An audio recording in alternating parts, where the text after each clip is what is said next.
Welcome to Your College Bound Kid, podcast for parents and families everywhere. Whether you have kids that plan to attend college or you have current college students, you want them in and you want them to graduate. You want a quality education that will give you a skill set that will make you marketable for the jobs of today and the jobs of tomorrow. I am Mark Stucker, and I'm a college coach from Metro Atlanta. And I am Anika Madden, and I am a parent, also from Atlanta, currently in North Carolina. And I'm David Williams, and I'm a dad from Chicago, Illinois. This week in the news, an article by Greta Anderson from Inside Higher Ed. Did students in college housing learn better? Our book chapter looks at 35 myths about the financial aid process and paying for college. Our question is bonus content, as Nika will ask me, what is intellectual curiosity and how is it used in the evaluation process at highly selective schools?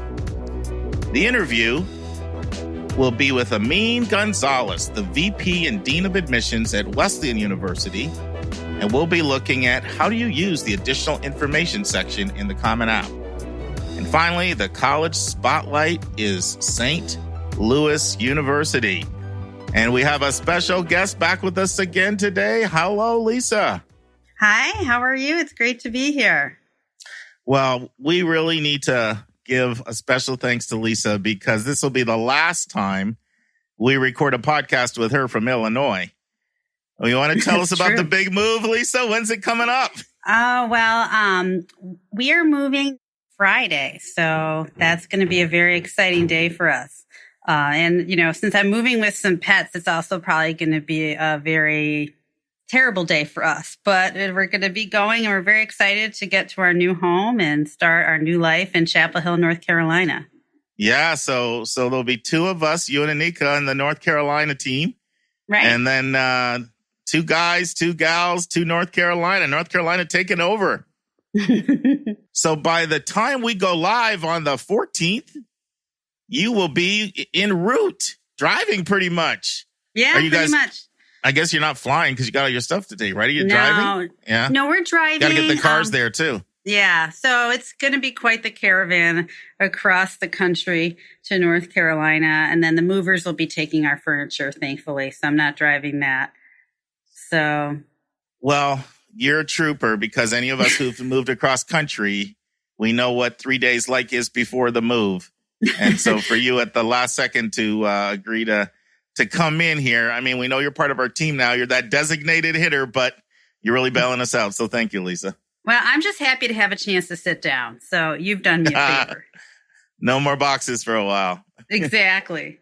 Well, it's also a really great episode for you to be with us for a couple reasons. One, our article really does get into a lot of mental health implications of being, staying in close to campus and not being at home. And then also St. Louis University, our college spotlight. That's basically you're close to your hometown, right? Pretty close. Exactly. Yeah. I grew up in St. Louis, so spent the first 18 years of my life there. So then you can critique my college spotlight and tell me what I got right and got wrong.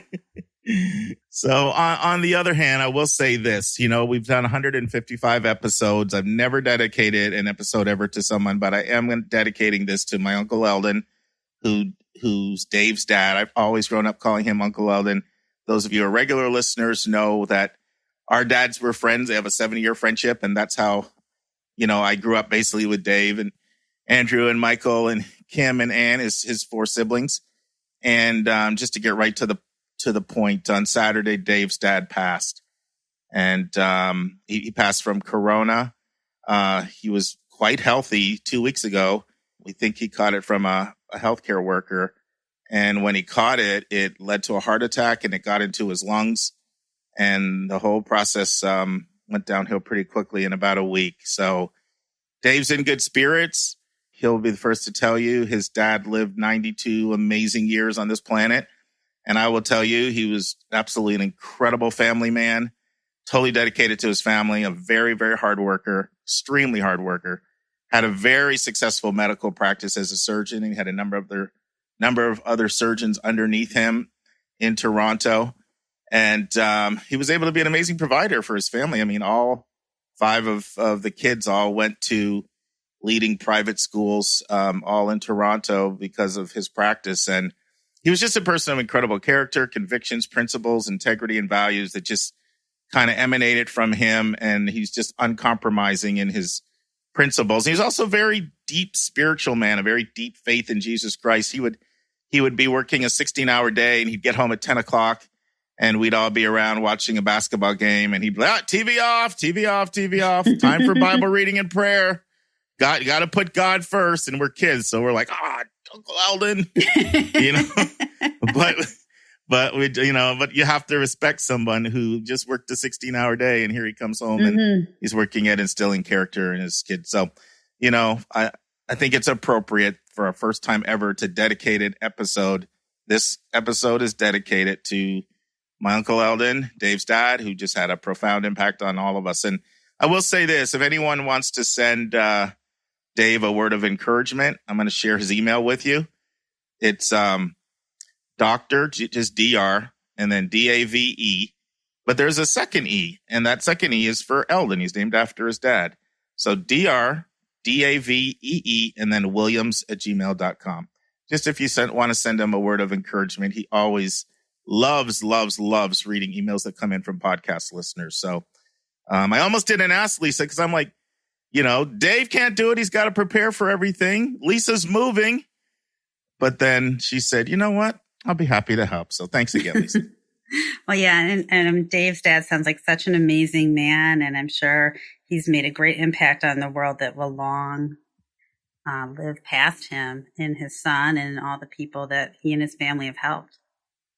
Yeah. And I'll have to reach out to him because, I know parents don't live forever. Of course, my dad's just 9 months younger than his dad. He lost his mom, Aunt Rosie, 24 and a half years ago. So I'm going to be reaching out to Dave someday and say, Dave, how do you handle it when you lose your parents? Absolutely. But for now, I'll celebrate their lives. And everybody just be really, really careful out there. So, and my wife, Anitra, has now lost her older brother.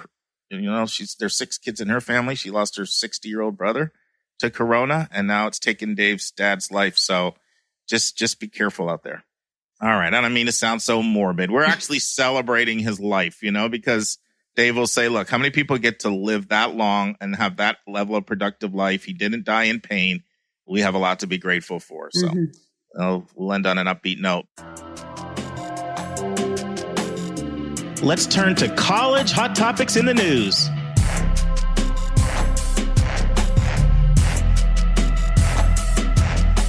Lisa, you've read our article. Tell us what you thought. Give us an overview. Sure. Well, this article was in Inside Higher Ed, and it was by Greta Anderson, and it was titled, Did Students in College Housing Learn Better? And this article discussed a study that was done by American Campus Communities, which is one of the owners of the largest developers of student housing in the United States.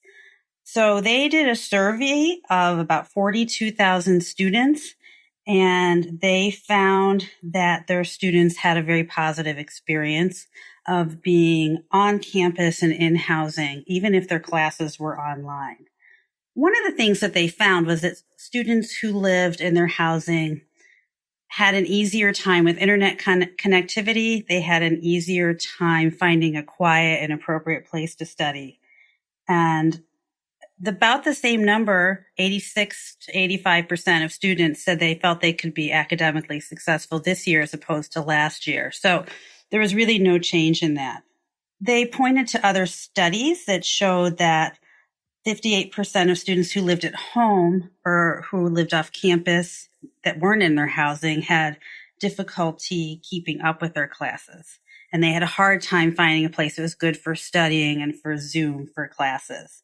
The other thing that the ACC, the company's study, showed was that students had a lot of opportunities to socialize, and that is the number one thing that is most important to college students, according to the study, is their social life.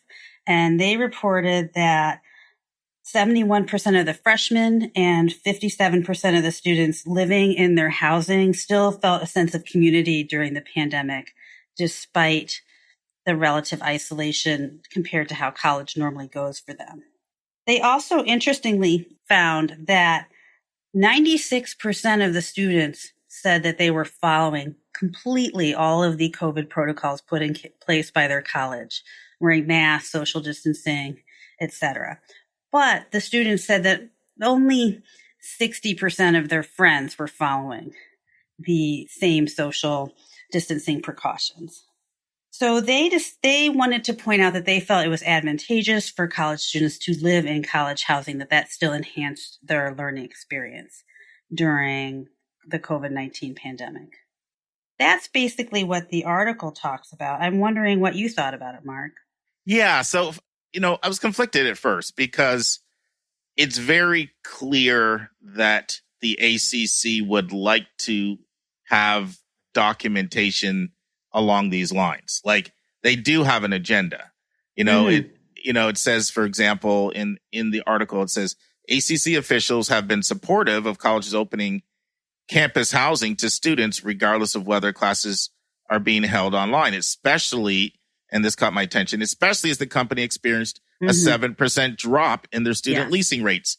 So I think, okay, agenda. And then one thing that kind of made me think there was a little bit of an agenda, it was, you referenced it actually, it was the statistic from the survey. I'll read it. It says nearly 96% of students surveyed said that they strongly agreed that they were actively following their college's requirements, such as social distancing, limit gatherings, wearing masks. I'm like, no way. College students are not following that 96%. I'm sorry, I'm not buying it. But then it went on to say, however, the strong result dropped when students were asked, well, what about your peers? And it went all the way down to 62%, right? The classic, are you following the rules? Sure. What about your peers? So that was one side. But on the other hand, 42,000 is a lot of people in a survey. There were other surveys quoted in this article that seemed to back up a lot of the things that they were saying. And then the points that you brought out earlier, Lisa, I'll just repeat them. That internet connectivity was better when you weren't at home, that students were removed from negative home learning environments oftentimes, and that they didn't have difficulty finding a quiet place to study. Those resonate to me. Those think, yeah, actually, that makes some sense. And then the other point that it brought up, which you also referenced, where it talked about there was a tremendous value to being around your peers, even if you weren't in full-fledged school. And we know there's a huge social component to college. We know, you're in college, you're in class 15 hours out of 168 hours. So much of the learning and the growth is in that student experience. And so those things resonated with me. So overall, I thought that, the pros outweighed the cons. And while I admit that they're coming at it with an angle, I thought that they made some really good points. What were your thoughts on it from a couple's perspectives? One, from sort of the mental health aspect. And then also as a parent. And I know I'm not trying to put Lisa's business out on the street here, but, but Lisa and I have talked about her older daughter at Elon. And sometimes, Lisa's gone back and forth. Gee, did we make the right decision letting her go, not go? Absolutely. And so one of the reasons I think I even wanted us to talk about this article is there are a lot of parents that have some guilt, maybe false guilt, or, just guilt. Like, did I do the right thing letting my kid go away? And I think for those who may feel that way, this was a comforting article. It showed, look, there's some positive benefits that kids are getting that they wouldn't get at home based on a survey of 42,000. So anyway, I said a lot, just kind of know what you're thinking. Well, it is a really interesting topic. And I think if you look at this study just as a scientific study, it's not the best, really. It's got no control group. The people who wrote it are obviously biased. They're not, they have an agenda. They want people to come back and stay at school for financial reasons. So in that sense, they're comparing it to other studies. There's sort of an apple and oranges things going on. But even with that, I do think it makes a lot of sense that the internet's going to be better because they know to provide for that, and the kids are going to have more privacy and study spaces. And if they do have a negative family environment, that is going to benefit them to be away. So I do think that there's a lot of value. And I think that, those things probably are real benefits, as well as just like you said, having the opportunity to at least talk to your roommate, just be around a same age person rather than your mom and dad all the time. So I do think that's probably good for mental health in some ways. I would say, you kind of have to look at which kid is going to pick to go back to school, right? Which kid is going to pick to stay home. And sometimes it's like the kid who's more independent, who can function more on their own. Like, so there might be getting a sample of kids who are just going to function better in this environment, no matter what housing situation they were in. So in that sense, I think it's sort of, maybe not a fair comparison, but it seems like for the kids who did go back, they were mostly pretty satisfied with their experience. As a parent, like, it's just it's a terrible decision to have to make, I think. Like, yeah, it's better for my kid to be in her dorm, right? She does better in her dorm. She came home. She just went back yesterday. She was so happy to get out of here. I mean, she came home 7 weeks. She was so excited to be here the first day. And then she was like, this stinks. It's boring here. All you guys do is work and pack, and I want to leave. So, so there's that. And I definitely think there's, she got a lot of benefit from living on her own. But then there's like, yes, but then she's living in a communal environment in a pandemic. We don't have the vaccine in kids' arms yet. There's a more communicable variant. How do you outweigh the pros and the cons? Most kids get it. They're fine, but occasionally kids aren't. Who knows which kid you have? It's such a terrible decision. And I mean, I guess it's probably very personal. It's very based in that family and based in the kid and based in how they're doing and based in everyone's health. But it's just really hard. So I don't have any better answer than anyone else on that one. But all I can say is my daughter is not sad that she's at school right now. Well, I was just thinking as you were talking about this, I mean, the one thing that you and Anika and Dave and I all have in common is we all have kids in college right now. Anika's oldest son is at Emory in the master's program. And then, her daughter, Naya, is a freshman in the dorm, at A&T. So, so she's got a freshman in the dorm. You've got a freshman in North Carolina, Elon, in the dorm. I have a senior who's got 3 classes left to graduate now, who lives in a house, but she's on campus. And then Dave's daughter took the gap year. So right there, you see like multiple different models, exactly, represented amongst the 4 of us on our team. And I knew that you were going to be like, this is not up to research standards. I was like, because I know that in order to get your doctorate and do postdoctoral study, you have to do like research. That stuff has to be, you know what I mean? You have to make sure studies are like, but it seems like we both come down in the same place. Like, yeah, this is. You can see the bias there, but they also make some really, really good points. Right. And I think, yeah, I mean, absolutely. Like, I think that's one of the main reasons why kids should go to college is so that they can learn how to read research articles and be informed consumers of scientific research so that they can evaluate this stuff for themselves. And this isn't the best study I have ever seen, but I do think it makes some really valid points. And it's definitely a viewpoint worth considering. Yeah, and I definitely think that you brought a good point up as well, which is there may be a certain, self-selection bias, like that's the person that chooses to go away that may speak to their independence and their ability to handle independent living more than the person that, maybe can't separate or just knows themselves and knows that they wouldn't be able to knows that they wouldn't be able to handle that. That's a good point.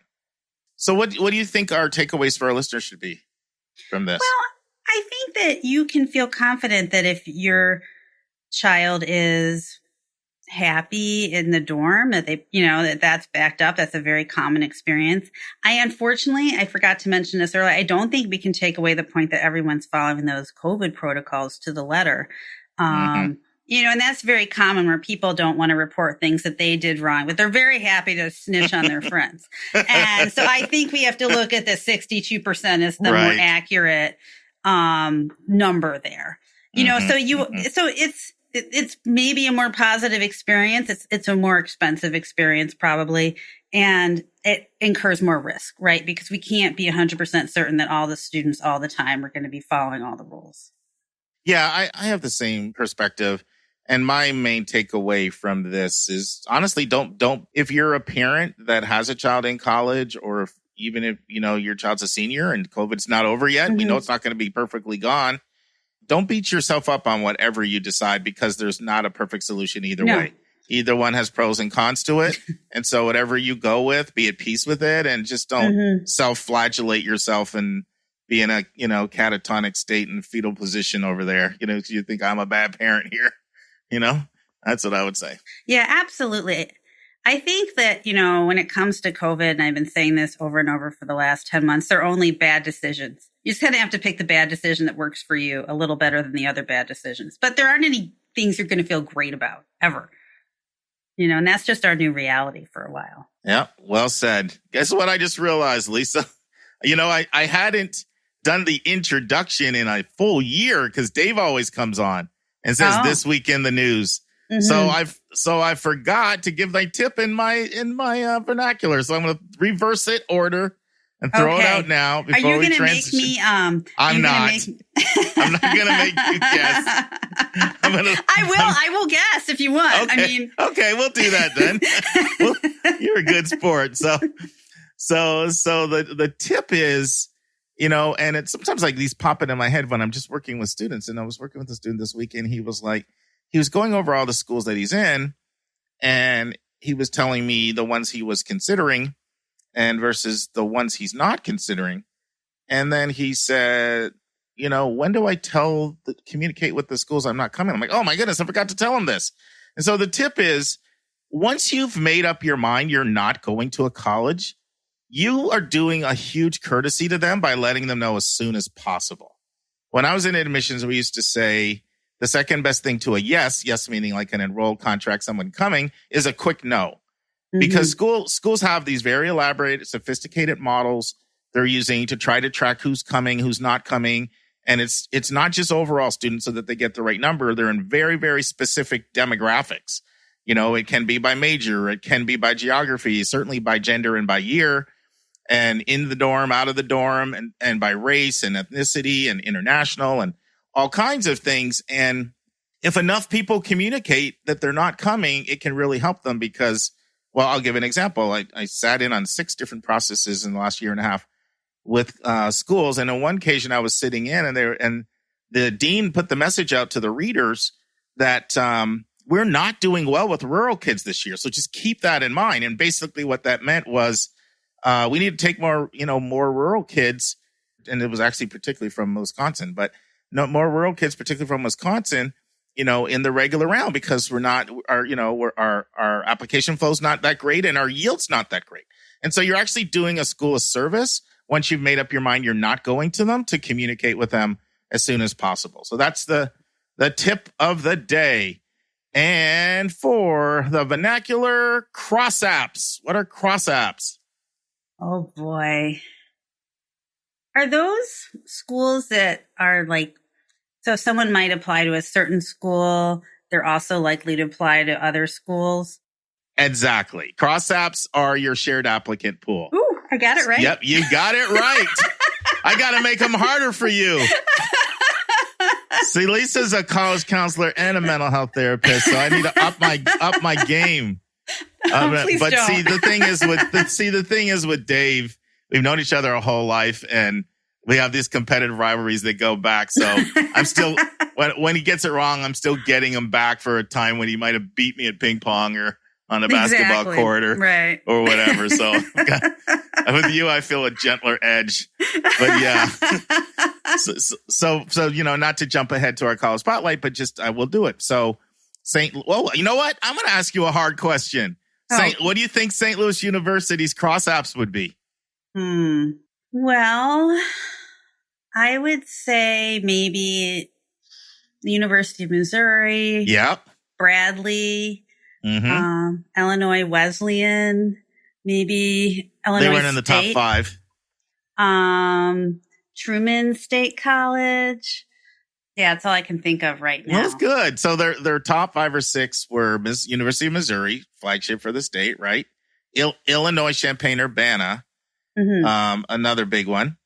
And then 2 other Jesuit schools because they're also a Jesuit school. So Loyola Chicago and Marquette, where you get both a Jesuit school, a Midwest school, and a city school. That makes sense. And then also WashU, which is, a lot of times you will overlap just off geography, right? You just always do. Like sometimes it's funny. I'll talk to a school. They're not that selective, and they'll be, our cross apps are with, and they'll name this super selective school, and they're trying to say, like, we're in their company. I'm like, no, you're not. They're just around the corner from them. Anyway, that's the cross app. So good job. I'm still gonna up my game next time when you come back. And I'm gonna go. You're getting grad school treatment. I will have to start studying now. Now it's time for our step-by-step walkthrough of the college admissions process.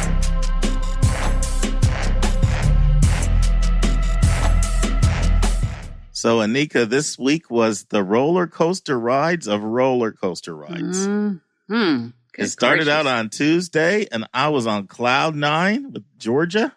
Mm-hmm. One off and off. Did you see me waving at you? I was there. Yeah. You know, it's only been 2 times ever that I have kind of gotten a little bit involved in helping out. I helped out in the Obama campaign in 2008. Mm-hmm. Made some calls. This is the first time I ever signed up to do some door knocking. Oh, look at you. Okay. I did. I just like I don't have a lot of time, but I can give you guys 3 hours. Oh, it's actually nice. quite an educational experience. I'm out knocking on people not too far from where you used to live. Okay. So I was on cloud. I was up till 6:30 a.m. that day, and that was like.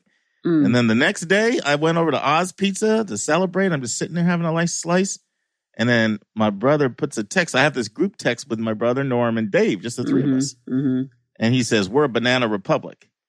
And I mean, what are you talking about? We're a banana republic. He's like, do you see what's going on in the news? And then Dave calls me twice. Get in front of the TV. And then I find out. I come home and I didn't get a lot of work done this week. It was a glued to the TV week. I might need to take Dave's New Year's resolution up about not watching too much news. It was all glued in.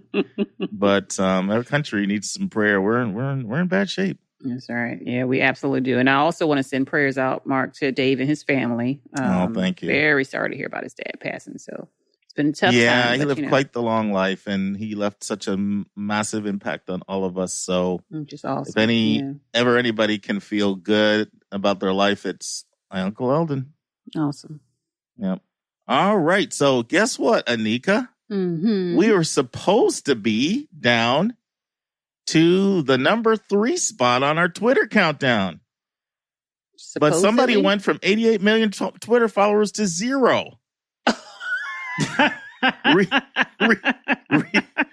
Rearranging our whole list. And so everybody moved up a notch. Good gracious. So rather than go back down to 3 for the week, I'm going to go back up to the new 10 spot. Any idea? But this is somebody famous. Well, of course, if they're all famous, that's duh. This is somebody famous for, I don't know what to say. I'll give you a couple initials. KK. Kim Kardashian. You got that. That wasn't a good follow-up, Mark, sir. Well, at least I didn't have a third K. It didn't go KKK. In this climate, that one, who knows how many Twitter followers they'd have. But anyway, Kim Kardashian comes in at number 10 spot, bumping down everybody up a spot from Ellen DeGeneres, Ariana Grande, Lady Gaga, Taylor Swift, Cristiano Ronaldo, Rihanna, and we will do the top 3 the next 3 weeks. Okay. Moving on from okay. All right. So we have a lot to cover this week, Anika. We're going to try to hum through this without taking too long. But, as you know, we're in chapter 155 of the book I wrote, 171 Answers to the Most Asked College Admissions Questions. And this one says, tell me 35 myths about the financial aid process, or basically money for college. So you've picked a few you want to talk about. Why don't you fire away? And I've got some, and let's just see where it takes us. Yeah, I want to start with your number 2. So, I'd pick that one too. No, good. Okay, so this one says that private scholarships are the key to making college affordable. Mm-hmm. And because I know, but still, it was a nice little reminder. I was like, yeah, you're right. It's all about the institutional money. Is that what you're going to say? Or yeah, so private scholarships are absolutely worth doing for most people if they know what they're doing. That's another myth that I didn't put in here, is that private scholarships are a waste of time. We have an interview coming up pretty shortly with somebody who I worked with that got 10 of them. So it's absolutely worth doing, but it's still not the major source of money. Right. As I talk to most financial aid directors, and they'll tell me anywhere from 1 to 8 to 1 in 10 students comes with private scholarship money. And normally it's between $2,400 to $3,500. Now, part of that is because people don't know how to find them or they don't do it. But still, for most people, this is a great way to get some additional money. Mm-hmm. And some super talented people or people in really neat conditions can sometimes get a lot of money. But for most people, this is not the main way to get money. And you know that myth is out there. Mm-hmm. Let's keep it moving. What else you got? Let me jump to number 13 then. And it says, if a college doesn't have very much money, it makes no sense to ask for my aid package to be reevaluated. That is interesting. Why is that not the case? Because just because they don't have any money don't have a lot of money doesn't mean they have no money. And there's still a possibility of getting an adjustment, especially if you have a compelling case. And last week we went over the cases, especially the Pell Grant appeal. Of course, we talked about that last week. That doesn't even tap into their money at all. And if you have a strong need-based case, you may win. If you have a strong merit-based case or competitor-based case, you still may win. So it's still worth doing. Okay. All right. I want to push out 2 more. So this next one, it says the FAFSA is in the student's name, so they need to be the primary person to complete it. Yeah, that's an important one. So FAFSA is in the student's name, but it's asking complex information about the parent's finances. Okay. It's the parent's tax returns. It's the parent's W-2s, parents' bank statements. Okay. And other things as well. So I always advise the student and the parent do it together. And if I only had to have one person of the two do it, I'd want it to be the parent. It's just too easy for a student to make a mistake. Right. Okay. And now this last one I want to mention, I had to think twice about it, probably 3 times. I'm probably still thinking about it. So it says the expected family contribution is how much I should expect to pay for college. Because we've just talked about this, but I'm like, wait a minute, but that's right. But no, I guess it's not right because you mean you got to go get scholarships and all that stuff. It's the worst name in the world for it. It shouldn't even be called that. Unfortunately, that name is changing in 23-24 with the new law that's been passed, and it's going to be called the Student Aid Index. But that's not until 23-24. 23-24? 2024. The class of 2023-24 starts in the fall of 23 and finishes up in the spring of 2024. So 3 years from now, basically. Cool. That's going to change. I'm glad because it's the most confusing thing in the world. Okay, well, I did a few more, but I'm going to let you go ahead and list yours out. All right. So I have several here. So number 4, the higher the sticker price, the more likely a college will not be affordable. Some of the most expensive colleges have the most money. The fact that they're expensive indicates that they have that brand strength in the marketplace to be able to charge that. And they're oftentimes the schools that have built up large reserves over, lots of years. And they're oftentimes the most generous, especially if you have a large financial need. So especially if your EFC indicates that, your need is great, the most expensive colleges can absolutely blow away your local state school. And people are shocked to hear that because it just seems the opposite. Wait a minute. This school's 35. This one's 75. And then you tell me the one that's 75 is going to ask me to pay less than the one that's 35. Not all the time, but more often than you'd think.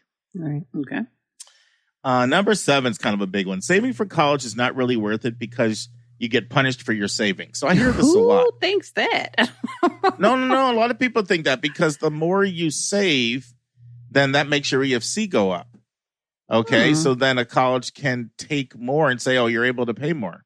So that's actually a common myth. But first of all, your retirement account is protected, not touched. For most colleges, your home equity is not touched. Not all, but most. So those are where most people have their money.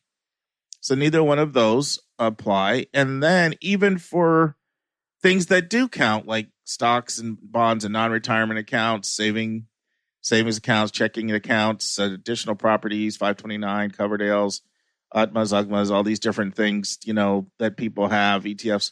And it comes to money, it's still a small percentage of it is used to go to financial aid. So it's still in your best interest to save. Okay? Like, think about it this way. For every dollar that you save, a school might ask you to pay a nickel of the dollar toward the cost of college. So, you know what I mean? So it's worth it. Yeah, that makes sense. Another one, colleges do not target rich students and bribe them with money disguised as a merit award. That happens all the time. Colleges that need money, so they target students that have money, give them a merit award because they need that family that can pay $40,000. So they're happy to take the mediocre kid that will be at the bottom of the class, but they help pay the bills. Another one I put down here, if my spouse or ex-spouse refuses to pay, then certainly colleges will understand that. And no, they won't. So you can't get away with just saying a lot of times this happens with remarriage situations. You see it I don't see it that much with biological, although I have had it with biological. I've heard them say, look, I keep my money separate. She keeps her money separate. And I don't think I should have to pay. I've had it with biological, but I see it most often with remarriages and certainly with exes where they just say, well, he's not going to do it. So certainly the college understands that. No, they don't, because that's the biggest way they could get scammed. Everybody could just say that and they can't hire investigative reporters to research them. So no, that doesn't work. Here's another one. Number 27, coming up with the money to pay for college is, now this can be either one. It's the student's job. It's the student's responsibility. So that's on to them. I need them to get paid for everything. The formula expects the student and the parent to joint pay for it, and mostly the parent more than the student, because it's looking mostly at the income and assets of the parent. So both are expected to be involved. I'm going to take a breath for a sec. Anything? I'm just motoring through these. Anything I'm saying that you want to comment on? No, these are good. You can keep rolling. Okay. Number 29. If I move out of the house and start paying my own bills, I can apply to college as an independent student. I get this one all the time. So people think that they don't want to have to report their own income and assets, the parent. So they think they can just get an apartment for the student and have them stay there, and then they can avoid having to pay. And we've talked about this before. It's a lot more complex than that. That's very difficult to do unless you want to go live on your own for usually at least a year and a half. And there's a number of other things you have to do to establish independence, and most people don't want to delay their college that long. I mean, it does vary state by state, so don't take that year and a half as just gospel, because it's a state by state. Even a school by school within states can have different policies. All colleges will accept my dual enrollment credit and give me college credit for it? No, a lot of colleges will not. They won't count college credit for high school and college at the same time, especially your more selective schools. A lot of public schools will, but a lot of more selective privates won't. This is a big one. Number 31. We have a lot of credit card debt, several auto loans, so I'm sure schools will factor this into their aid award. That is shocking when people find out that EFC, expected family contribution, which is used to figure out the need-based analysis, is not based on your bills at all. So it's not based on your bills. So if you're living a lifestyle above what you can afford, it's going to be very, very hard for you to come up with what the school is going to think you can pay. It's not based on expenses at all. It's all income and assets. And the last couple have to do with confusing being need blind. A few different ones here. So meeting full demonstrated need. People think meeting full demonstrated need means they get a full scholarship. Not true. They also think meeting full demonstrated need means that I only have to pay what I think I should be able to pay, as opposed to what the school thinks. And that happens all the time. And then the last one I have here is being need blind and meeting 100% of demonstrated need are the same thing. No, they're not. Not at all. They're completely different.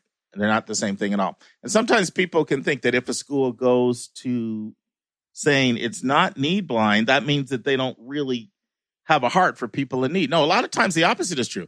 A lot of schools move away from being need blind because they actually do want to give larger gifts to students. They don't have enough money to be need blind and to meet full need. And so they say, you know what, we'd rather meet full need. So that means we can't be need blind for everybody. But for those who are going to aid, we're going to really make it affordable for you to come. So I just rattled through all those. Any final thoughts? Any comments? Well, let's do this last one for the sports families out there, because I think this was a good one. Where you say, I'm wasting my time trying to play a sport at a D3 school if I need a lot of aid because they don't have athletic scholarships. I'm actually really glad you brought that up, because I get that a lot, because I work, there's an AAU team in women's basketball team in Atlanta that I'm I'm like the college consultant for the whole program, and they have 200 players in the whole program. So I have a lot of work with them, and this comes up all the time. Gotta go D1. I gotta go D1 because that's where the money is, or D2 because there's some money there. When once again, D3 schools, they can't give athletic scholarships, but in some cases they can be very, very generous with need-based financial aid. And once again, the higher your income and assets are, the less that's going to be good for you. But, certain schools are quite generous. Okay. Yep, and that's a myth. So I'm glad you brought that up for the athletes out there. Yeah, so many of them out there. Okay, all right. So all the other ones, you got to get the book, right? Well, we gave about half of them there. Hopefully it was helpful for everybody. Oh, good. Anika and I are so grateful for everyone who has financially supported our podcast. It allows us to pay our staff and cover our other auxiliary expenses involved in having a weekly professional podcast. At the start of every month, we're going to start sending a special gift to anyone who financially supports your college-bound kid. I will be sending our donors this bonus content once a month directly to your email. The bonus content will be between 10 to 15 minutes in length. Usually it will be a college-related topic that I'm passionate about. Occasionally, it'll be another bonus hot topic in the news segment. Sometimes it'll be an answer to a question that one of our listeners submits to us via email. And you'll receive these monthly audio blogs for a gift of any amount. We know that $5,000 to one person is $5 to someone else, and we don't want your budget to be a hindrance to you receiving this additional bonus content. So if you want to support our show, just go to yourcollegeboundkid.com and click the donate button. And if you've already financially supported our podcast, you will automatically start receiving this bonus content via your email. This bonus content is our way of letting our financial supporters know in a tangible way how much we appreciate you. And if you have any questions at all about our monthly bonus content, just send your questions our way. That's to questions@yourcollegeboundkid.com. Once again, questions@yourcollegeboundkid.com. All right, Mark, we are moving into, look at that. We got bonus content again. Bonus content. Why don't you tell everybody, our new listeners, what bonus content is? So bonus content, well, the way we started bonus content is where we would take a question from a listener. Well, what do we do? The first 5 episodes at a time. And then maybe that 5th or the 4th episode, we would Mark would throw in a question that he didn't necessarily get from a listener, but from something that he deals with often. So that's what our bonus segment is all about. What are these relevant things that someone may not have asked recently that Mark is saying, hey, we got to talk about this right now because it's important. Exactly. And every 5th week, and you can know when bonus content's coming up because it'll be on, like, this is episode 155, so we'll have bonus. Next one will be 160, then 165, 170. Mm-hmm. I did make an exception. We did a little bonus extravaganza there from, a little bonus I think 142 or 3 all the way up to 150 because I just had a bunch of stuff that was on my heart. And I said, let me just do a bonus 6 or 7 episodes. We've never done that before and probably won't do it again. So, all right. So, yeah, let's dive in. Yeah, let's dive in. So this week is all about intellectual curiosity, how it's assessed, and why it is important. So I want to start out with a story. Did you know that you're not the original Anika in my life, Anika? I did know that. I remember you did know that. You're Anika number 2. I forgot about her, but yes, you did tell me that. So I know 4 Anikas. One was a student I worked with last year.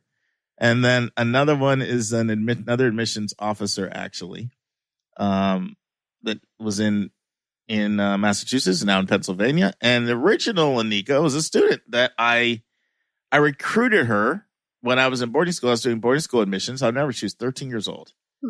And I interviewed her, and she said, I've wanted to be an attorney since I was 5. And I'm going to be the first Black female on the Supreme Court. That impresses you in an interview. Like, here I am remembering that she's in her 30s now. So I recruited her. She came to the boarding school I was at. I was her advisor for 4 years. I was her college counselor. And she ended up going to Davidson.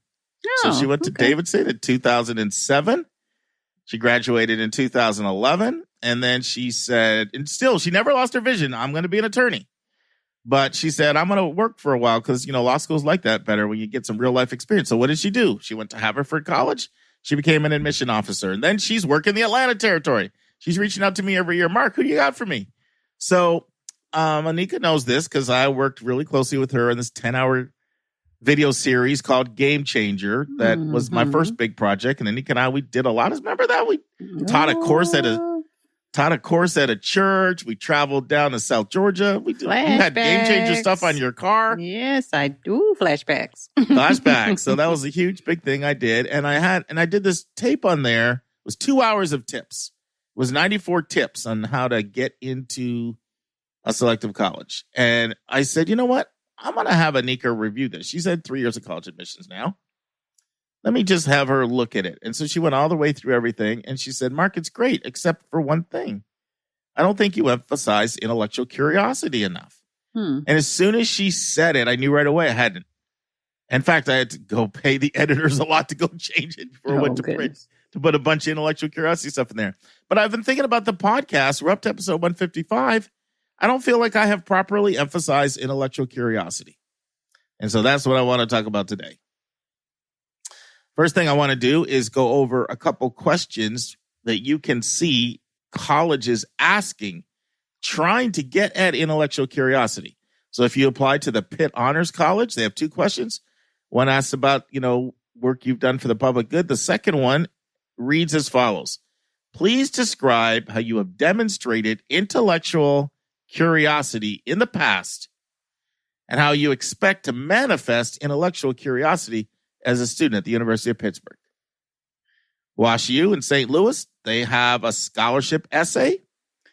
And here's the question for the scholarship essay. Tell us about something that really sparks your intellectual interest and curiosity and compels you to explore more. It could be an idea, a book, a project, a cultural activity, a work of art, startup, music, a movie, research, innovation, a question, or other pursuit. That was a mouthful. It was like 12 things. Stanford is famous for their intellectual curiosity question. I didn't write it down or read that one, but they're famous for that. Here's Tufts' question in their dual degree program. It says, it's cool to love learning. So what excites your intellectual curiosity?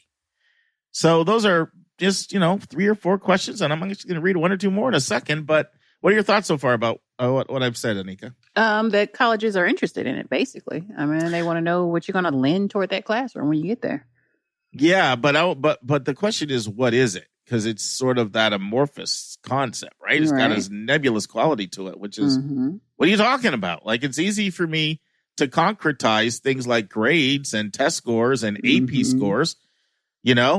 There's a black and white element there.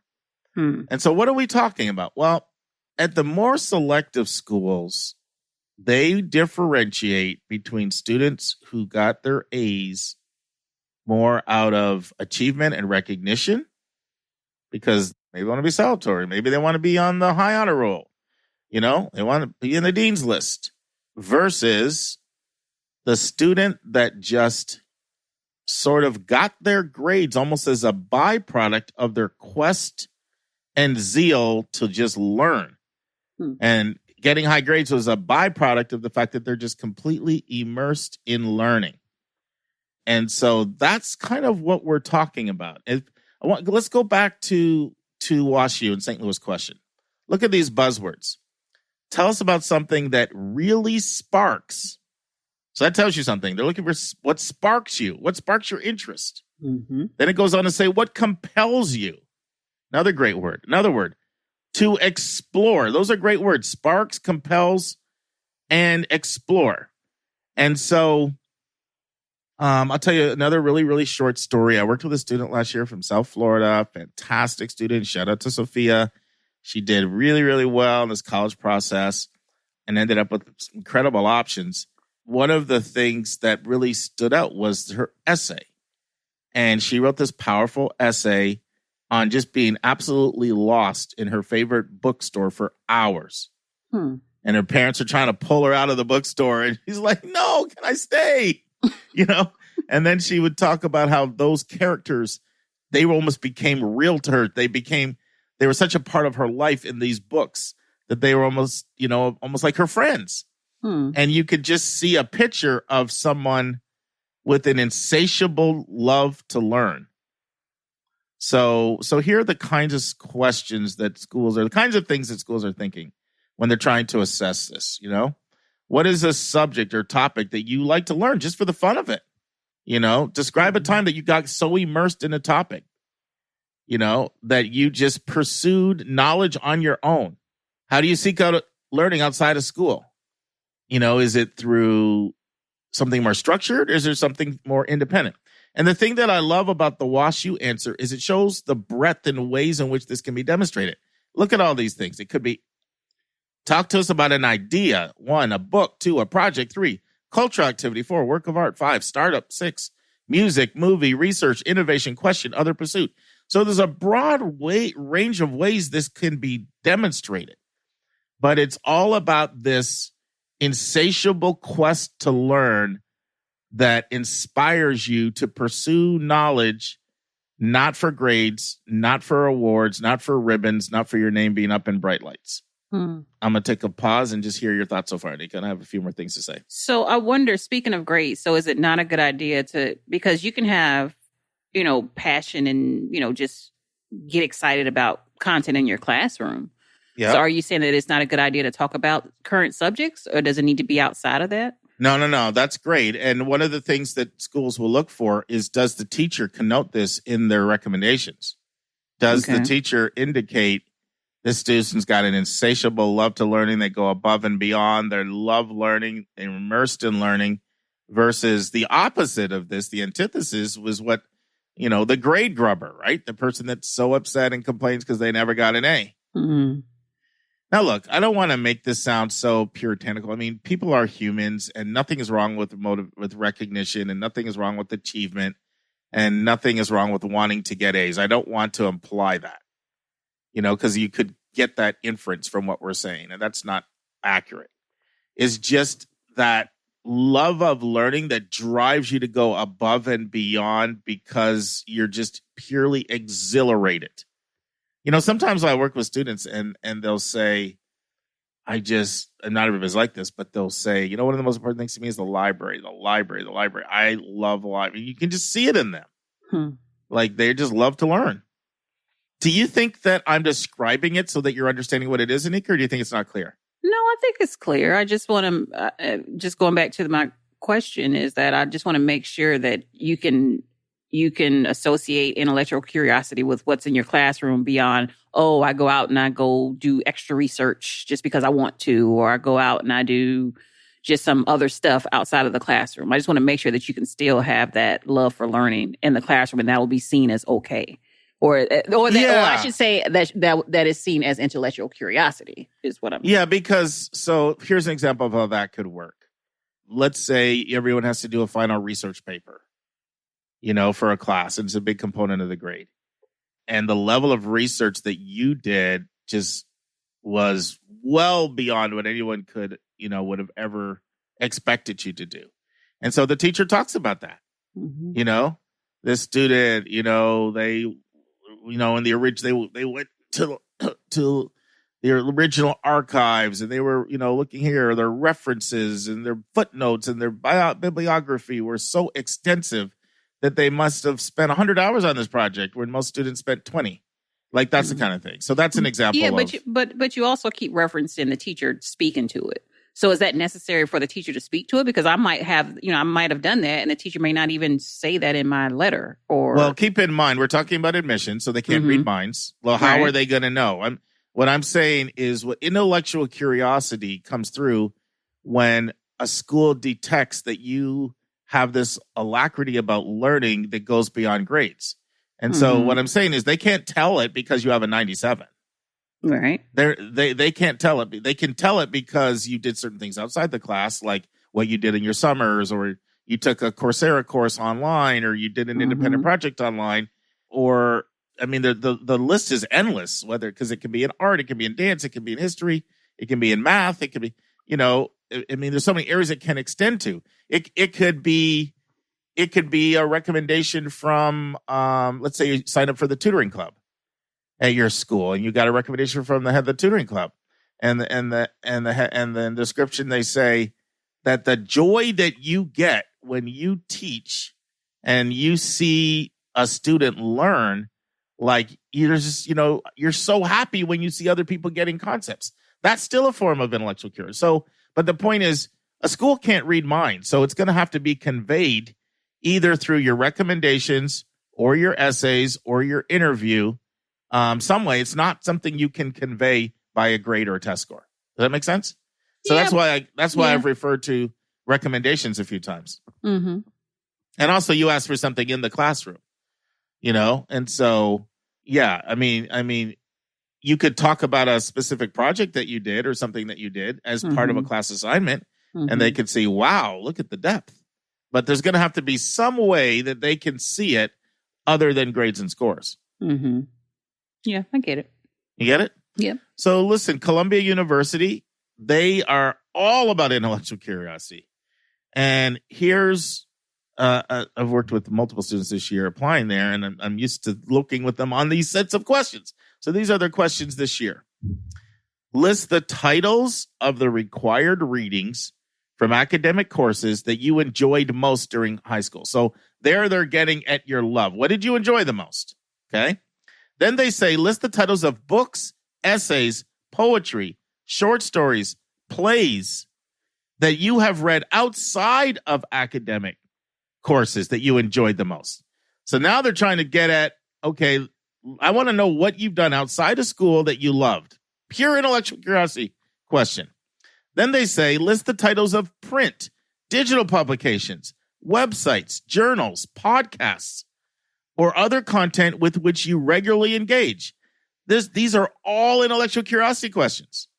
Then they say, list the movies, albums, shows, museums, lectures, events at your school that you have enjoyed most during your high school, in person or online. Every one of those questions is all pure intellectual curiosity, and they're using it to assess your intellectual curiosity. Mm-hmm. And the last one I'll read, this is actually Harvard's question for this year, one of them. It says, your intellectual life may extend beyond the academic requirements at your school. Use the space below to list intellectual activities that you have not mentioned elsewhere in your application. These include, but are not limited to, supervised or self-directed projects not done at school, training experiences, online courses not run by your school, summer academic research programs not described elsewhere. So you see all the ways, like you can do it by research, okay? You can do it by taking summer courses. You can do it by self-directed projects. You can do it by having training experiences, going through and getting training in something. But once again, IC, intellectual curiosity. I don't know what. Like, wait, Mark, what? I don't know what I was thinking there. And that's just what admission officers refer to it too, as IC. I don't know what I was thinking. I was saying IQ, and I'm like, that's not sounding right. Well, didn't come out right. All right. I think hopefully people get it. But at the most selective schools, extremely important. Okay, friends, we're starting a brand new interview. Super excited. It's with someone I've known for 17 years. Amin Gonzalez, a VP and Dean of Enrollment at Wesleyan University. And we're going to look at the additional section of the Common App. So in part one, Amin gives his background. He talks about the 5 different institutions he served at, both high school and colleges. Then he talks about what the additional information section is. Then he talks about the importance of coordinating what you put in the additional information section with your college counselor or your guidance counselor or even a teacher.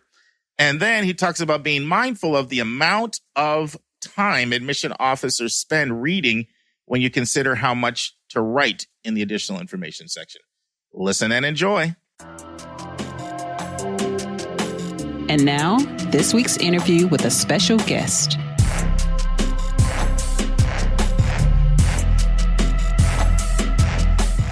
Okay, friends, you're in for a real treat. I'm here with Amin Gonzalez, the Vice President and Dean of Admissions and Financial Aid at Wesleyan University. Welcome to the Your College Bound Kid podcast, Amin. Thanks so much, Mark. It's great to be with you. Amin, I first met you when I was doing some college counseling at the Westtown School. I can remember meeting you in the main hall there, and you were at Swarthmore College at the time. So how long ago would that have been? Oh, gosh, that would have been probably 16 or 17 years ago now. Ouch. 2003, Years fly by. The years fly by. So listen, why don't you take a few minutes to give us your backstory, where you grew up, various admission roles you've had, and just really anything else you want to share. Sure. Thanks for the opportunity and the introduction. So, gosh, my origin story, I suppose, begins in New York. I'm what you would call the quintessential New Yorican, born in Hell's Kitchen, raised in Spanish Harlem, originally family from Puerto Rico, and found my way to Wesleyan through the auspices of the Albert G. Oliver program, and went off to Loomis and then to Wesleyan, and didn't think at the time that I was going through my undergraduate career that I would ever end up in education administration. But since graduating, my entire career has been in education, a combination of secondary and higher ed. So I've done everything from teach and coach and be a dorm parent and do college counseling to higher ed admission at various levels at the various institutions. And then I did spend, as you well know, 3 years just prior to returning to Wesleyan in this most recent stint as director of admission at a boarding school here in New England. So my experience is broad, my perspective wide, and I've really enjoyed the opportunity to connect and support students and families through this process. Yeah, and you're being really humble over there, Amin, but you really do have an incredible breadth of experience, whether it was serving as director of admissions at Choate or working in Yale and admissions there, being at Wesleyan, Swarthmore, and I'm sure I forgot a few stops along the way.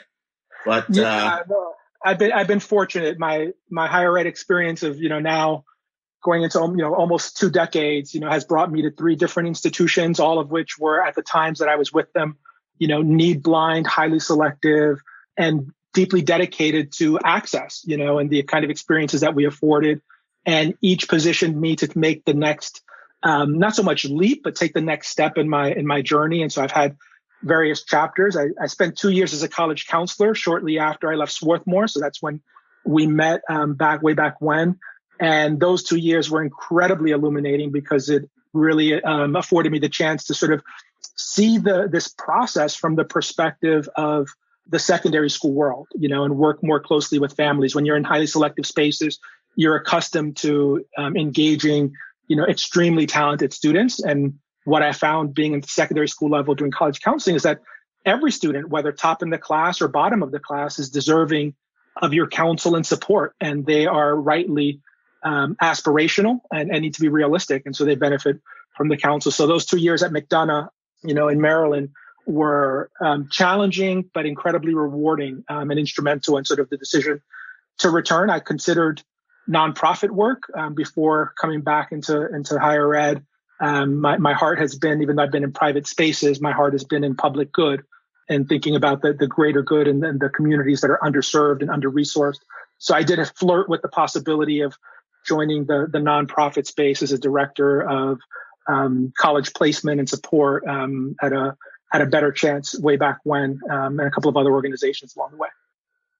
Yeah, and Amin and I, we've had the privilege of serving together for the last 3 years on a board of a really neat organization called Go to College New York City that works with gifted and talented under-resourced students of color and helps them find pathways to places like, the Wesleyans and the Yales of this world. So I've gotten to know you more as a board member, and I've been as impressed with your heart as I am with your keen mind. So it's really a treat to have you here today, Amin, and I really thank you because I know this is a busy time of the year, and I appreciate you carving out time for us.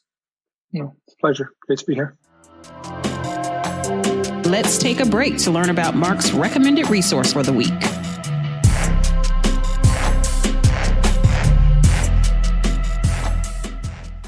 The recommended resource for episode 155 is the book Crack the Code. And the subtitle of this book is A Guide to College Success for First Gens. It's a paperback book that just came out in July of 2020, and it's by Dr. Susan Lieberman. Now, Crack the Code draws on the wisdom of dozens of first-gen college students. These first-gen students, they offer their encouragement, their guidance, their insights, and how to get from high school graduation to college graduation. Many first-gen students feel as if they are carrying extra rocks in their backpack. That comes from the book. The book deals with challenges like imposter syndrome, navigating a racial world that is totally foreign. Even though the book is focused on first-gen students of all races, it does have a strong chapter on race. It also has another very helpful chapter on the unique challenges that rural students face. It covers navigating family challenges, emotional challenges like anxiety and depression. One of my favorite chapters is on money, and it's called It Sucks to Be Poor. Any first-gen student will get guidance and comfort from this book. Not only will they not feel alone, but they will find the practical tips and overall positive, upbeat tone about their ability to surmount their challenges and graduate. The book is only $6.95 on Amazon. You can get all the books and all of the recommended resources that we share just by going to yourcollegeboundkid.com and clicking the resource tab. It'll take you to a link right to all the books. We will now return to my interview with Amin Gonzalez, VP and Dean of Admissions at Wesleyan University. So let's transition to our topic of the day. We're going to talk about the additional information section in the writing section of the Common Application, and there's a lot of misunderstandings about this section, and we want to address some of them and just want to kind of ask you a series of questions about this section and try to get some more guidance as to when students should use it, how they should use it. But why don't we start by asking you what the additional information section is? Sure. So it's the additional information section of the Common Application is a space that is afforded to students to choose, if they so wish, to share information that may already be expressed in their application or not, that would help elaborate, on parts of their experience, whether that's academic or extracurricular or personal. And so, in admission, you often hear a lot about the importance of context, and it's framed, our process of selection is framed in many cases, not all, not absolute. I don't want to paint with too broad a brush. But in the cases that, the schools that I've been fortunate to be involved with and do admission work in, have all been dedicated to holistic admission. And this notion that all information that provides insight and context is certainly relevant and can be helpful and informative. It invites that additional information, as the title suggests, to be shared. And I think one of the challenges with it for students and families, I'm sure, is that it's not prescriptive. It doesn't specifically sort of prompt necessarily, and there's not a right answer per se that families can share. But I think this needs to be considered in the context of the student's background and the school, their counselor, and their family to find out and make sure that what they're going to use that space for won't be redundant and that it would be helpful. So that if a school counselor or a teacher is going to provide information to that end, then that might not need to be leveraged as fully potentially. So it really is thinking about it very broadly. But from the student's vantage point, I used to say when I was doing college counseling, I occasionally still say now, that this process is really about proceeding without regret. You don't want to look back on outcomes and wish that you had taken the opportunity to share information that would have been revealing and illuminating. So if it's important to you and it's important that it be considered by the admission committee, then it behooves you to take advantage of that space and to share that information. But do that in concert with a counselor and with your family. Yeah, I really like that. You don't want to have regrets. And, one of the things you'll often hear admission officers say when they're debunking stereotypes is look, we read to try to admit, we would like to admit, we don't, revel and relish in denying students. But if there are some things in the application that are going to give a negative impression of a student, and if there's a completely understandable reason, then we can't read minds. It behooves you as a student to provide some explanation on that. And so one of the areas where that can apply is with a low grade or maybe a few low grades that occur for totally understandable reasons. And my question to you is, when it comes to some low grades, maybe there was a slippage in 10th grade or whatever, when are the times when you would advise a student to use the additional information section to explain what might have been going on in their personal life or in their family life versus the times when, you just didn't handle your business and you just need to own it? Yeah, I think in the answer's in your question in part, and that is that it is an explanation, not an excuse. It's a space meant to provide explanation and context, right? Not that every either grade or choice needs to be excused, particularly if it wasn't a strong performance. So, one bad grade doesn't require an explanation of length unless it's a dramatic decrease in performance, something completely out of character and inconsistent with past achievement, so whether that's a function of, a change in teachers or a medical illness or some other, completely reasonable. What I found in my experience is that in most instances, that information is shared by a counselor, who's framing the total sort of picture, if you will, the 360 perspective on that candidate. And so it doesn't require that. Now, I won't say that that's guaranteed. And for this reason, this is the regret component. I tell students, don't trust that others are always and absolutely going to be your best advocates. It's your responsibility to champion your own cause, to be your own best advocate and not leave it to chance that critical information is going to be shared. So if it is redundant, that's not a problem. But if it wasn't shared by a counselor, better you as the student have put that forward for consideration than leaving it to chance and potentially miss that additional insight. So this is where, for students, depending on environment, the relationship they have with their school counselor, whether it's a college counselor or a guidance counselor, or even a teacher, can be so important so that they can coordinate the kind of, picture that's going to be painted, through the course of the entire application. So explanation, not excuse, and not everything needs detailed elaboration. This is not a space that requires, a novel of, a sort of chapter and verse of trauma, of challenge, of achievement. It is, it's something that, again, coming back to the regret, I would frame it from the perspective of, if it matters to you, it likely matters to us, not absolutely, but be mindful of your audience and how much we have to read and process and digest, and be respectful of that time and effort, and not sort of make things more, not complicated, but overwhelm us potentially with information that we might find elsewhere. I think that's a fantastic point about making sure you make a great effort to coordinate with the college counselor what they're going to say. And then you can make a decision yourself if they are going to say it, whether you feel you want to address it as well. And I certainly think that'd be something where there'd be a lot more of that in private schools and in boarding schools and, smaller environments where they really get to know the student, maybe more in some affluent suburbs versus some of the schools where you have 800 kids in a graduating class and there's one or two counselors. It might be tough.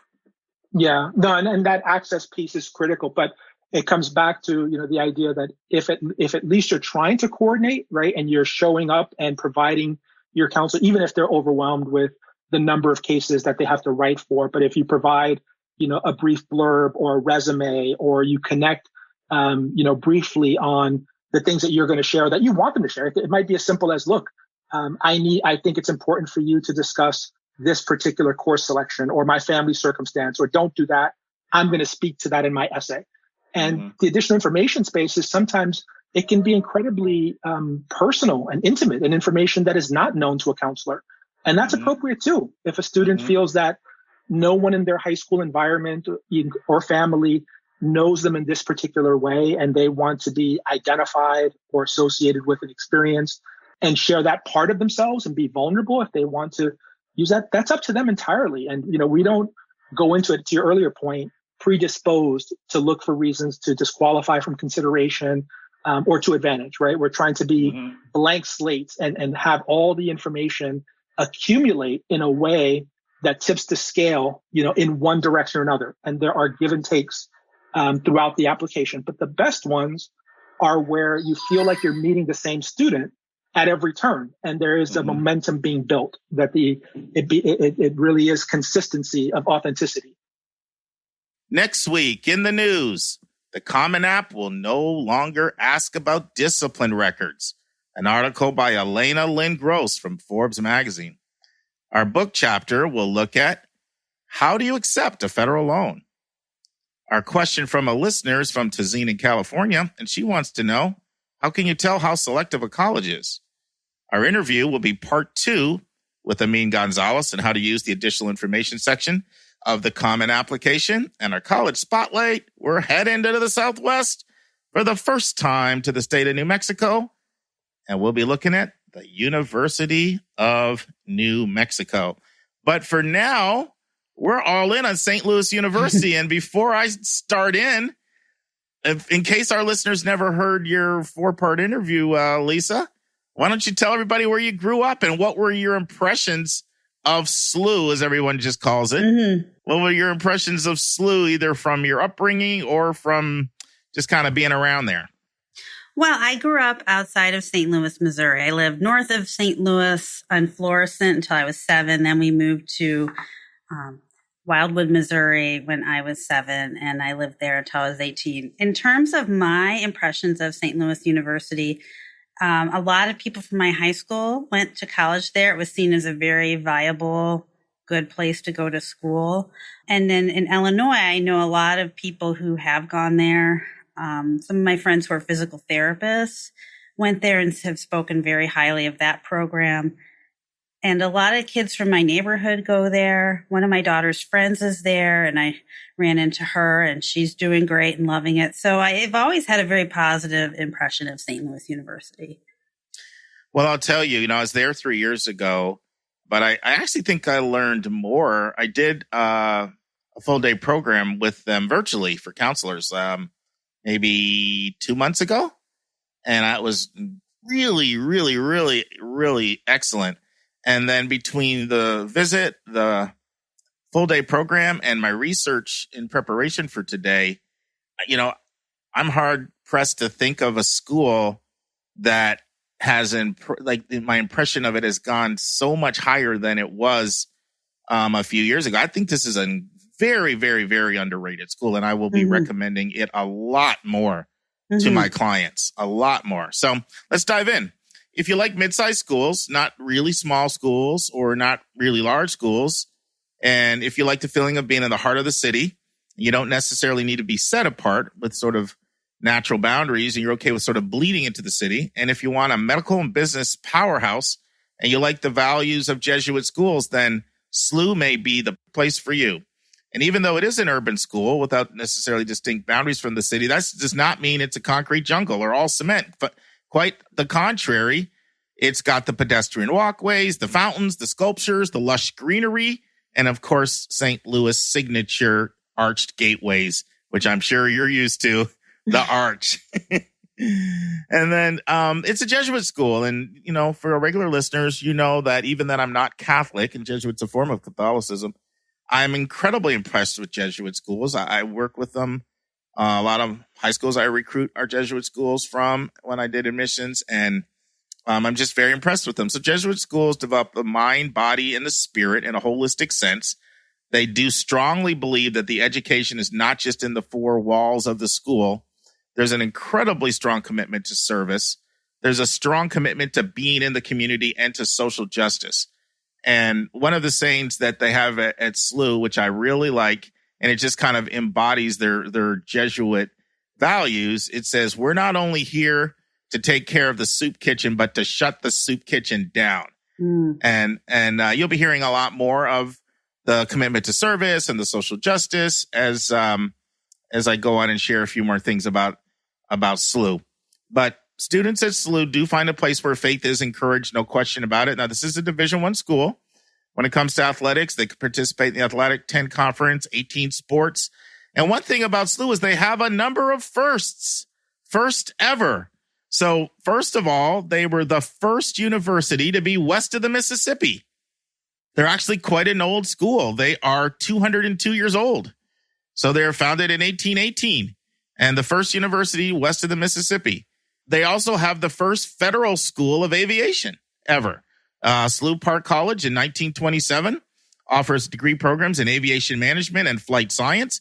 And this goes back to a legacy of the days when St. Louis was an aviation hub, and Charles Lindbergh, Spirit of St. Louis. So growing up in St. Louis, and Lisa, is this something that you're aware of, like sort of St. Louis history as an aviation hub or not? Yes. We saw that everywhere. TWA had their hub in St. Louis. So it was all around. It was quite the thing. Mm-hmm. That and the Clydesdales, of course, for Budweiser. But those were our two big influences, I think. Yep. In 1967, St. Louis birthed the Madrid campus as the first freestanding campus operated by an American university in Europe, and the first American institution to be recognized by Spain's higher educational authority as an official foreign university. And this is a full-fledged university. They have 850 students. They have a MICA program, which is a living learning program. It's mostly integrated around themes of peace, justice, and service, themes you'd expect at a Jesuit school, taking its name from the biblical prophet Micah. But it's a full-fledged program, and it offers a lot of flexibility for students. You can spend all 4 years if you want at SLU Madrid. And a lot of times, it's hard to get things like nursing in, but they've got a full-fledged nursing program that you can take over there with you. They've also got incredible flexibility. You can stay 2 years in St. Louis, 2 years in Madrid and do a 2-2, or you can go away for one semester or even shorter times than that. So they've got a real great option for you to go over to Madrid and have an incredible international experience that extends beyond just, a semester or a short little jaunt. They also were the first doctorate in aviation. That happened in 2013. So lots of firsts and a lot of history with this school being over 200 years old. Now they are, I'm putting you on the spot again. Lisa. They are the second oldest Jesuit school in the country. I want to take a guess who the oldest Jesuit school in the country is? Georgetown? You got it. Oh my God, yay! You nailed it. You nailed it. Good for you. So yeah, Georgetown was founded in 1780 something. I can't remember, but so Georgetown's the oldest and SLU is the second oldest. Now there are 11 colleges and universities 11 colleges and schools that make up SLU, and those are arts and sciences. And once again, you'll hear the focus on service and social justice.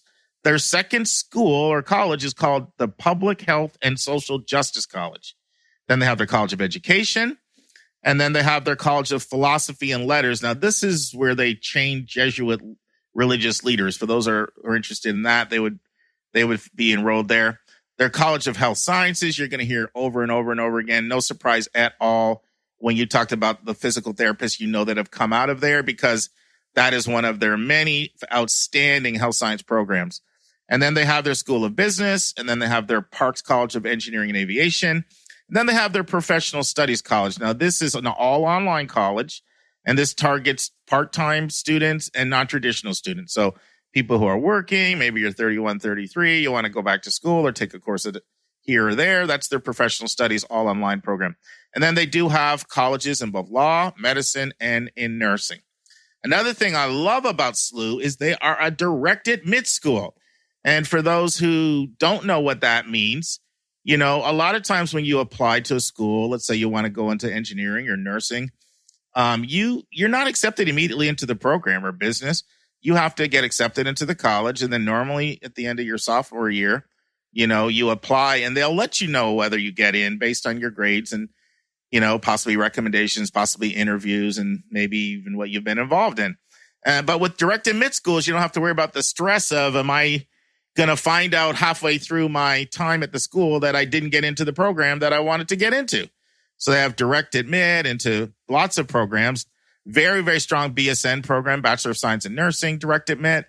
Obviously, their engineering programs like biomed and engineering, direct admit. They also have some great accelerated programs. Like they have that 6-year physical therapy program that Lisa was talking about, where you can get your physical therapy degree in 6 years, but automatically get admitted into the program coming right out of high school. So not once again wondering, am I going to get into a physical therapy school? And they have the same thing with occupational therapy, although it's a 5-year program. And they have a fantastic athletic training program as well.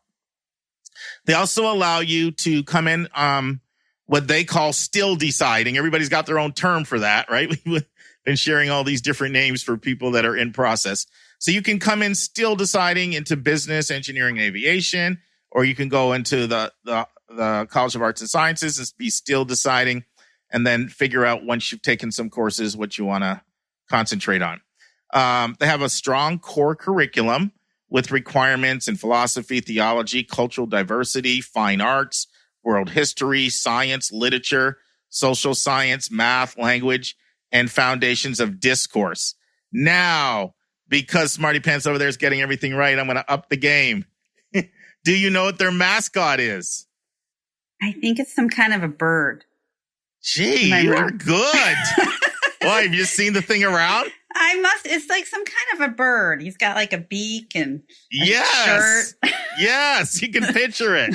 It's called a billiken. That's right, the billikens, yes. But the history is interesting. So the billiken was actually a charm doll, and it was considered to be good luck back in the early 1900s to carry this charm doll. And then a very popular sports writer at the time, he thought that the charm doll looked like their football coach, John Bender. And so the name just ended up sticking. And then they ended up sticking and they became the Billikens based on the Billiken charm doll looking like the football coach. In 1911 became the official mascot. But one thing that didn't stick was football. They eventually dropped football. They do have 18 varsity sports. Football is not one of them. Their main sports are men's soccer, basketball, baseball, women's soccer, women's basketball, volleyball. At least that's been where they've had their most success. They're a school, and I love this, have a tremendous focus on hands-on learning. They really believe in getting you outside of the four walls. So, for example, if you're in the School of Education, pretty much every semester, they have you in the classroom. So you'll be rotating. You might be in a public school. You might be in a private school. You might be in a charter school. You might be in a K-12. You might be in an elementary, middle, or high. But they have you rotating, getting real-life, real-world experience. If you're in the business school, did you know this, Lisa? There are 9 Fortune 500 companies in St. Louis. Yeah, there's quite a bit of industry in St. Louis. It really is. I did not know there were 9. So the business school has all kinds of partnerships with those Fortune 500 companies and others. Their nursing program has a top flight clinical simulation center, which is basically a fancy word for robots. So you're working with the most fancy and sophisticated robots. And then the health science, you're doing rotations, you're doing inpatient, outpatient, aviation, co-op internships, both of them. And they have partnerships with both NASA and Boeing and many others. And I don't know, when was the last time you were back in St. Louis? Last February of 2020. I don't know if you know this, but they've built a brand new St. Louis University hospital, just opened up in 2020, right on the campus. And it is a teaching hospital. It's set up for ambulatory care. And so anybody involved in either, pre-med or med or nursing or anything, physicals, they've got a great opportunity to work right there with the brand new St. Louis University Hospital right on the campus. When hospitals are closing, it's nice to see them, adding another one, which is fantastic. Here's another thing. They are one of 9 federally funded vaccine and treatment evaluation units in the country. So that's fantastic. They have a great advising system. Everybody has a master's degree that's an advisor, and they help you with support and curriculum planning. But in addition to that, everybody also gets a faculty mentor. The faculty mentor is there to help you with research, with goals, career planning, professional development. They have a fantastic, strong academic success center that really does a lot of things with students. And by the way, that's one thing I'm looking forward to, is to bring in here and conversations with a few people, somebody to interview that works or maybe leads a academic success center to talk about all the resources and how students can utilize that more. So look for that to come in down the road. But they've got a very strong one, which is great. They've got fantastic medical scholars program that's a pathway that gives you a direct pathway right into SLU's med school. And you can get admitted to that right out of high school. They've got a physician assistance program. You can get admitted right into high school and be right on a path with a sort of guaranteed admission right into the physician assistance program. And they also have a pharmacy scholars pathway. Are you familiar with St. Louis's College of Pharmacy? Yes, I am. My dad and I were just talking about that yesterday, that St. Louis has an incredible number of pharmacists due to that college. Yeah, they got a pathway that just feeds right into the St. Louis College of Pharmacy. You're the perfect person to be on here to talk about SLU. You really are. I believe in fate. And so they also have similar pathways for law school and for communication. So They also have a business school that allows a 3-year graduation, which is amazing if you want to shave off a year. And they've got some great 5-year master's programs, especially in accounting. And if you're into entrepreneurship, the Shavit Center for Entrepreneurship, which offers innovation, all kinds of competitions, challenges, and networking events. And that's fantastic for you future entrepreneurs. So they offer a lot. Now, they have an on-campus requirement. You got to live on campus for the first 2 years. The one exception to that would be if you live within 25 miles of St. Louis, or of the university, then you can get exempt from that. But 93% of freshmen and sophomores live on campus, giving the school a real community feel. And it takes about 15 to 20 minutes to walk across campus. So they offer both varsity sports, club sports, and intramural sports. And they're located in the Midtown section of St. Louis, which is also known as the Arts District. So plenty of museums, radio stations, Broadway theater, symphonies. It's kind of all there. And you probably have memories growing up there. Forest Park. Anything you can tell us about Forest Park? What can you tell us about Forest Park? It's a wonderful place. They have all these different museums in this beautiful park, and they're all free. So you can go to the zoo for free. You can go to the art museum for free. You can go, all these different places for free. In the winter, there's a wonderful skating rink, and it's a beautiful place to take a stroll, to pop in and get some culture. And it's really the heart of St. Louis. Yeah, it's actually the largest urban park in the U.S. It's almost twice the size of Central Park. Mm-hmm. So you've got 15 miles, biking, hiking trails, science center, history museum, like Lisa said, free art museum, zoo, and all of that is not too far away from. How far would that be from SLU, would you say, Lisa? Forest Park? I think it's pretty close, like 10 minutes. I mean, I'm sure that's even like maybe on public transportation. I'm terrible with spatial relations, but I don't think it's very far at all. No, I know it's not. I was thinking 7-ish, 7-ish or so. Mm-hmm. So that sounds like, that's great. And this is something you may not know, Lisa, because it just happened very recently in 2020. But City Foundry opened, which is a giant new food court. And that's, I did not know about that.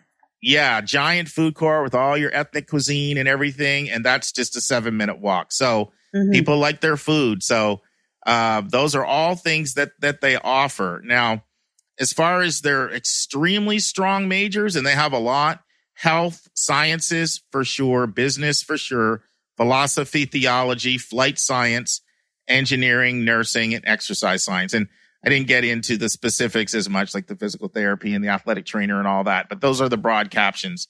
They just offer a lot of breadth and depth, and they just have a lot there. Like law, you've got the law school, medicine, you've got that. Nursing, you've got that. Engineering, you've got that. Arts and sciences, they're really comprehensive, and I'll get into the size of the school in a second, but they're not a 30,000 person school, but they offer just a full program, which is great. Now, as far as their admission process, you can apply either by the Common App or on SLU's website directly. They have some unique things about their admission process. So they like interviews. They strongly recommend interviews. I always like to hear that because that tells me they're really getting to know their applicants and really trying to make matches. And it requires a lot of manpower and a lot of organization to do that. But this is a school that strongly recommends. It doesn't require, but it strongly recommends interviews. They also strongly recommend teacher recommendations. Some of their programs are going to require them, but they strongly recommend them. And another thing that's unique, they strongly recommend resumes. They love resumes. Some people hate resumes. They love them. They're a big resume school. They are rolling admission school. So as applications come on in, decisions roll on out. But for all of their special programs, they have a lot of them. They've got a December 1st deadline for most of them, and that's a strict deadline. You've got to adhere to that. So tell yourself out a week before, if it says it's December 1st, your goal should be to turn everything in by November 23rd. And you'll be fine.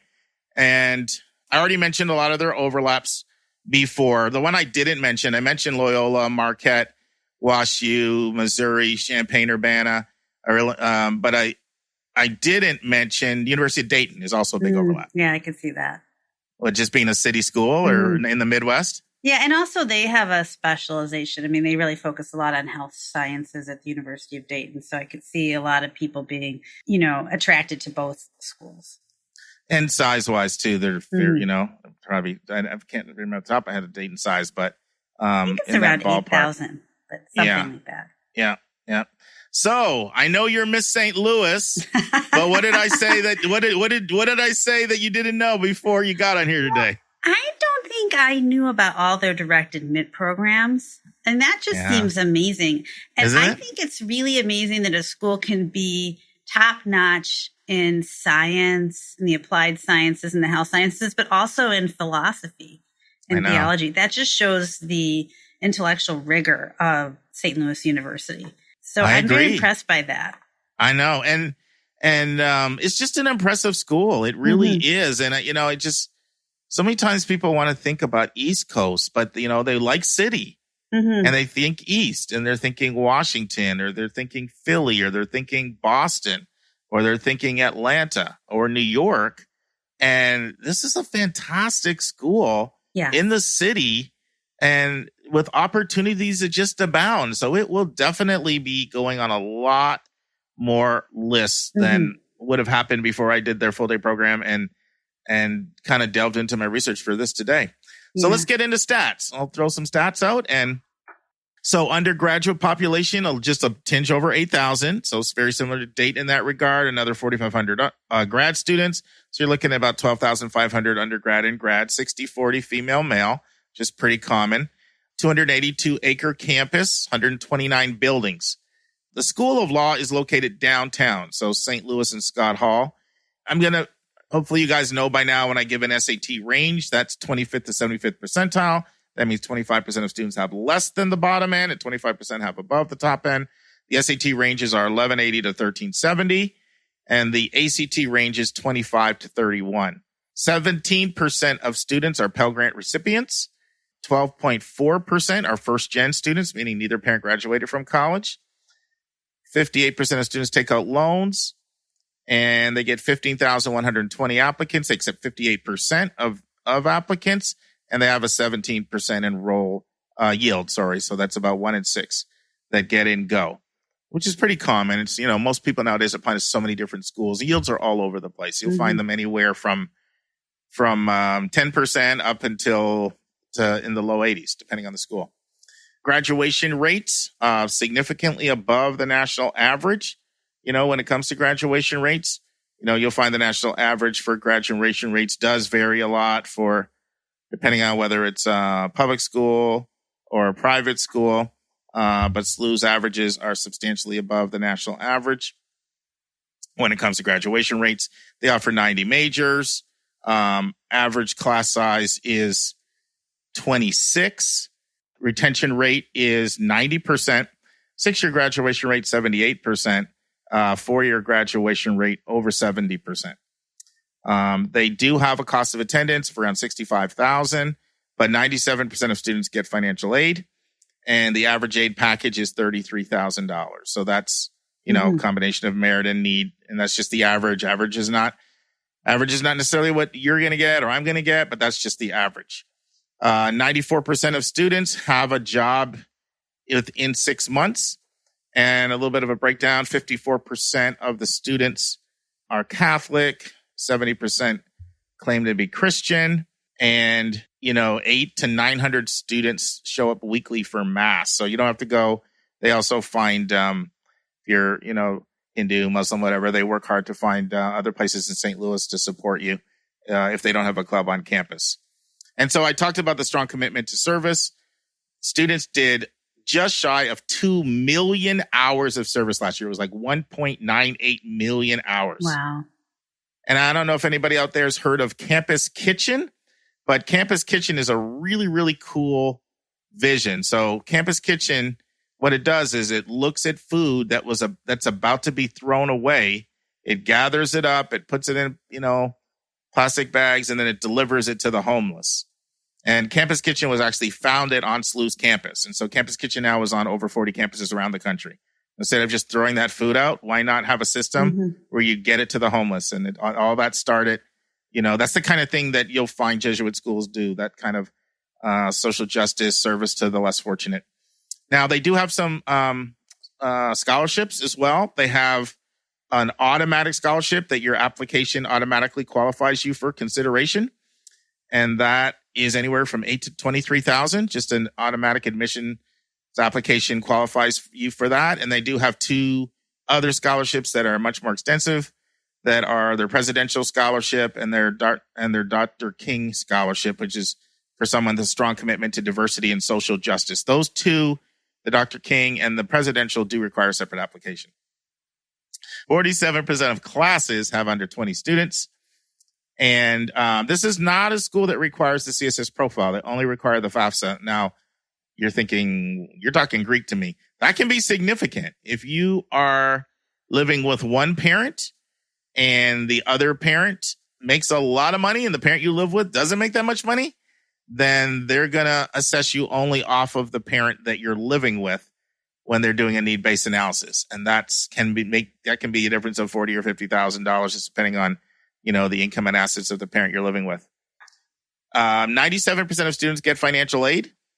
So whether it's need-based or merit-based. And one thing I love is their career services has a 4-year plan for everybody that you can start with before you even arrive. You reach out to them after you graduate from high school, before you even get there, and they'll start the ball rolling with career services. So not very common to see college roll out a whole 4-year career services plan for you. Before you even get there, you can start tapping into that. More Greek life that SLU you'll see than most Jesuit institutions. So 12% of men, 29% of women are involved in Greek. More than 80% of students participate in community service. Racial breakdown, 66% white, 10.1% Asian, 8.3% Hispanic or Latinx, 5.3% Black, 3.9% multicultural. Students from all 50 states and 82 countries. So final thoughts on SLU. What are you thinking over there, Lisa? Well, I think it's a great school. It offers a lot of educational opportunities in a city that I think, like SLU, is underrated and is an underrated gem. A lot of people don't think about St. Louis or Missouri as one of their top places they want to visit or go to. But St. Louis is a beautiful city. There's a lot of culture. There's a lot of history. There's that graciousness to St. Louis I don't always see, even in Chicago, sort of a gentility there. It's not a perfect city in that there are bad neighborhoods, just like in any other city. But there's a lot of culture, a lot of diversity now in St. Louis. And it's definitely a place that I think people should pay more attention to. So I think it's a great place. Thank you. And, Lisa and I often talk, like, the Midwest is literally flyover country. Mm-hmm. Nobody thinks of us, They think about California. They think about the East Coast. They don't think of the Midwest. And what that means is it opens up some great opportunities for jewels that are out there. Yeah. Yeah. And as a place to settle, I mean, I think like the cost of housing is more moderate in St. Louis than it is in a lot of places. The weather is better than it is here in Illinois. Spring starts 6 weeks earlier there than it does here. There's a lot of opportunities to experience both urban things and outdoor things there. And it's a great place to live. It's a great place to raise a family. I think it doesn't get enough credit. Well, thank you so much for coming in and being a designated hitter and helping us with this episode. We could not have been better timing for both the article and for your St. Louis experience. And safe travels for you as you get ready to become a North Carolinian. Yes. I'm going to need all the good karma that I can get on the 15th. Trust me, there will be no going back. Once you go there, you'll be like, we should have done this 10 years ago. I really the weather hope that alone. That's the case. Yeah, my husband is there now, and it's like 29. It's not such a bad day here. Like the kids are out playing, but it's cloudy. And he was doing some work on the house, and I asked him, "What's the weather like?" It's like 58 and sunny. And I'm just like, I could get used to that. I could get used to that very quickly. I love the Research Triangle, so you're gonna really enjoy it. And once again, I dedicated this episode to Uncle Eldon. And if you want to just send some kind thoughts or words to Dave, once again, his email is Dr. Drdave, a second E for his middle name, Eldon, and then Williams@gmail.com. Safe travels, Lisa. Oh, thank you, Mark. Thanks for having me.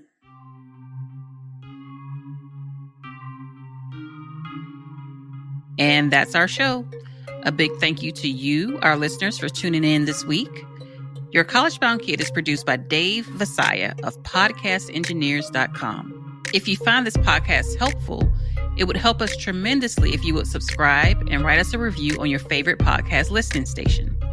And please be sure to click the share button and send this to someone you know that can really use this information.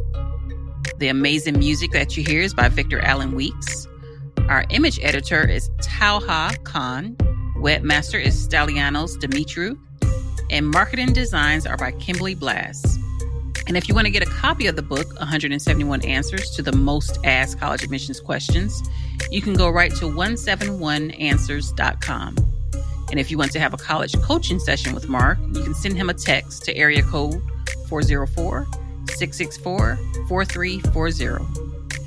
And if you have a question or a few questions that you would like to ask us, and we'll include them on the show, you can just email us at questions@yourcollegeboundkid.com. Every week, we'll take one question and include it in the episode. We don't like your questions. We love your questions. So send them our way. And by the way, check out our website, yourcollegeboundkid.com. Again, we thank you for tuning in, and we look forward to meeting with you again next week.